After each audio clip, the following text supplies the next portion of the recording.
কিন্তু এরকম না হলো 20টা কামড়ে থাকে আমার শরীরে, যে একদম ধর্ষণের শিকার হয়েছে। তুমি বলতে পারবে আমি তোমার লাস্ট কবে হাত ধরেছি, আমি তোমাকে লাস্ট কবে কিস করেছি? তুমি ছাড়া আমি কেমনে একা চলবো? এটা হচ্ছে একটা বুইড়া খাটাস, এই বর্তমান সরকারের একটা বুইড়া খাটাস হাসান আরিফ, একজন উপদেষ্টা, যার পা অর্ধেক পাও চলে গেছে কবরে আর এক অর্ধেক পা দুনিয়াতে। সে তার পুত্রবধূ অর্থাৎ মেয়ের সমতুল্য তার মানে ছেলের বউকে এই কথা বলেছে। কত বড় বেহায়া, কত বড় নির্লজ্জ হলে এই সকল কথাবার্তা বলতে পারে? মানে ফেসবুক মেসেঞ্জারে আপনারা স্ক্রিনশটটা, মানে আপনারা ফেসবুক মেসেঞ্জারে স্ক্রিনশটটা আপনারা দেখতে পারতেছেন, কত বড় বুইড়া খাট আসলে এই কথা বলতে পারে। সুগার ড্যাডির প্রস্তাব ফ্রি দেয় তার সন্তানেরা তার উপর হামলা করেছে, এবং তার শরীরে যে কয়েকটা জায়গা 20টির উপরে কামড়ের দাগ সেটাও তিনি দেখাচ্ছেন। যে এই যে নির্যাতনের শিকার, এই যে আমরা দেখেন যে এই যে বিবৃতি করে এই যে মানে মেন্টালিটি যে উপদেষ্টাগণ, তাদের আমলে আমরা এখন এই দেশে বাস করতেছি। মানে এই সরকারের এই যে খারাপ একজন জঘন্য উপদেষ্টা, সে তার পুত্রবধূকে পর্যন্ত ধর্ষণ করতে চায়, ধর্ষণ করেও, আর আমরা তার আমলে সরকারে বাস করি।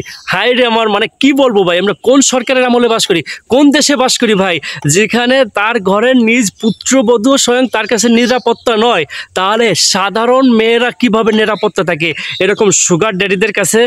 যে ও মানে ওর জৈবনে এত জ্বালা এই মুহূর্তে যে ও এখন নিজে মানে কি বলবো, নিজের পুত্রবধূকে পর্যন্ত খারাপ প্রস্তাব দিচ্ছে, এবং খারাপ প্রস্তাব দিয়ে এবং তার সাথে খারাপ অনৈতিক সম্পর্ক তৈরি করার চেষ্টা করতেছে। একটা মানুষ ঠিক তখনই এরকম ফেসবুক মিডিয়ার সামনে এগুলো পাবলিশ করে যখন সে অধৈর্য হয়ে যায়। তার এইভাবে ওই মেয়েটা নীলা ইসরাফিল তার পুত্রবধূকে কতবার না জানি কি করেছে। রাত্রের বেলায় যে ওই বুইড়া খাটাস তাকে ফুলের শুভেচ্ছা জানায়, তার বেডরুমে যায়, সে ঘুমাচ্ছে, ওই সময় যে ফুলের শুভেচ্ছা জানায়। তোর এইগুলো করার দরকার কি? না, তুই উপদেষ্টা হয়েছিস, রাষ্ট্র উপদেষ্টা, আমাদের রাষ্ট্রকে এনে উপদেশ দিয়ে তুই চালাবি, বরঞ্চ তুই এই যে তোর উপদেষ্টা, এই যে তোর উপদেশ দিচ্ছিস আমাদের রাষ্ট্রের জন্য, এই যে তোর মানে রাষ্ট্রের নমুনা, বুইড়া খাটাস।